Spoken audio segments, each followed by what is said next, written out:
Alright, hey everybody. I hadn't done a video in a while because both of my computers went down and then I went down. I got sick for a while, so I'm back and I got a lot to cover because I want to get everybody up to speed. Now, the first thing I want to tell you is, I'm a big pusher of this social networking thing or whatever on the media to the real world. So I said to myself, if I'm going to be out there pushing and trying to get sponsorships for people and doing all kinds, just trying to push this new media, I need to make sure I have a good base site to handle Twitter, to handle MySpace, to handle YouTube, because I'm telling you, it's tough. I used to be on MySpace and then I came to YouTube, and both of them are like full-time jobs to like keep it maintained. So I built my website at thedallascowboyshow.com, and if you go there, you'll see I put quite a lot of work in it while I was sick. I said if I can't make videos or something like that, I want to make sure I'm doing something productive. So I jumped in there and I figured out this code, and I got everything set up pretty well. I hope I'm gonna still be tinkering with it for the next couple of weeks. So it's kind of in beta mode. So if you see things changing around, whatever, but you can go ahead. At the top it says get our TDCS updates.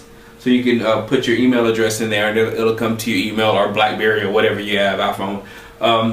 So that's pretty cool. What I'm gonna do, I'm gonna raffle away this TomTom 125 nav system. Not raffle away. I'm gonna give a contest, and it's gonna have to do. I don't have the particulars down, but I know it's gonna have to do with comments on the blog from now until the draft. It's either going to be the best comments or the most comments, whichever one is going to have something to do with comments. So get over there and comment. Another thing, ESPN.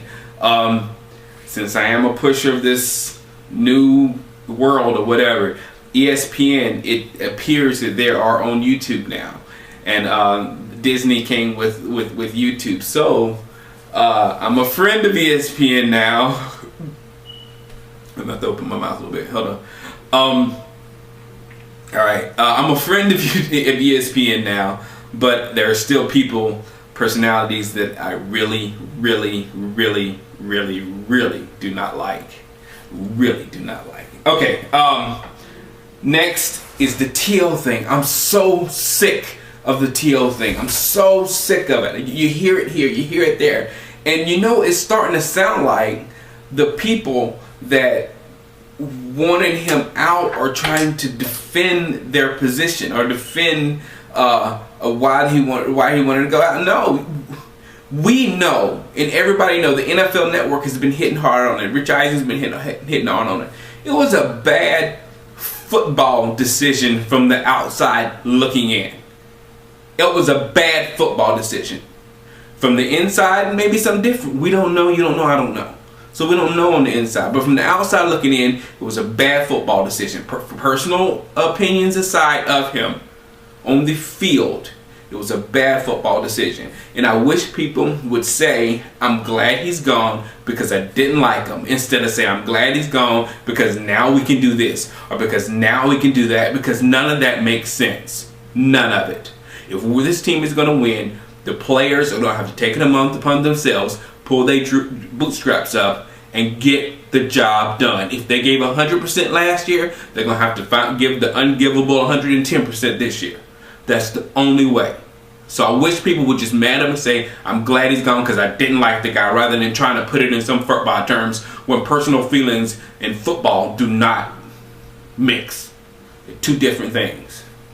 And I was reading Tim Cowlishaw's article, and I actually became a member over there at DMN, and I answered his comment. I said I gotta tell my people what I said here, because he was talking about we should cherish our franchise quarterback that we have, because remember the days of Quincy Carter and all that. I'll put the link over here on the side so everybody will be able to see it over there, wherever it is.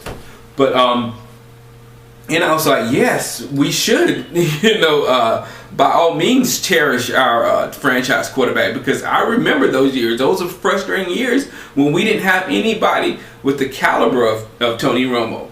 But I said, you don't cherish your a franchise quarterback by taking away 42% of those amazing 81 touchdowns that he made.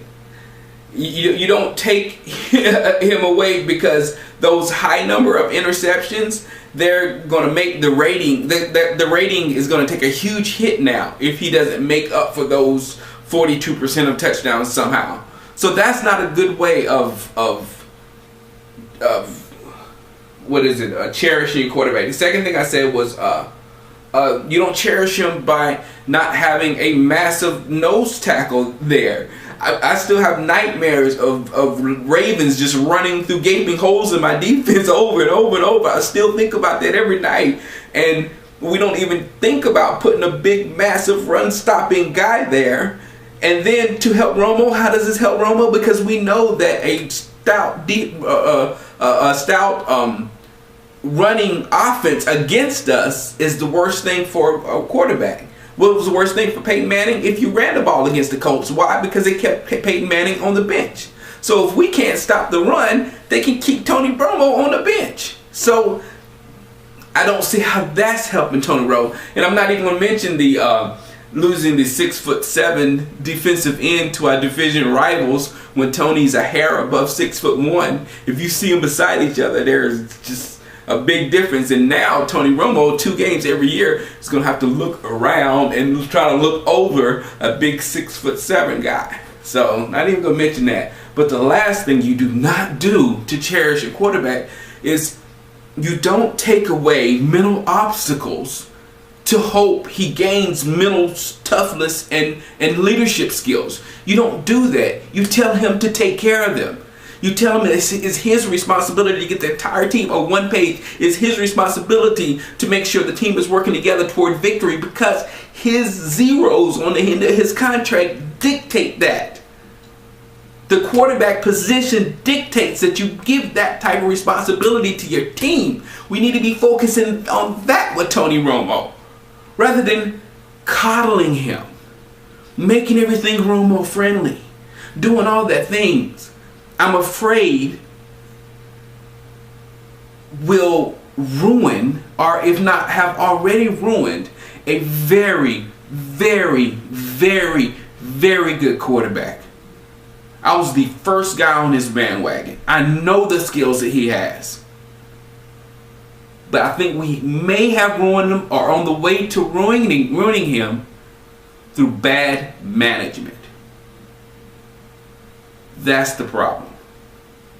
But other than that, go to my website, sign up for updates, and you can be able to contact me all the time there and through Shango at thedallascowboyshow.com.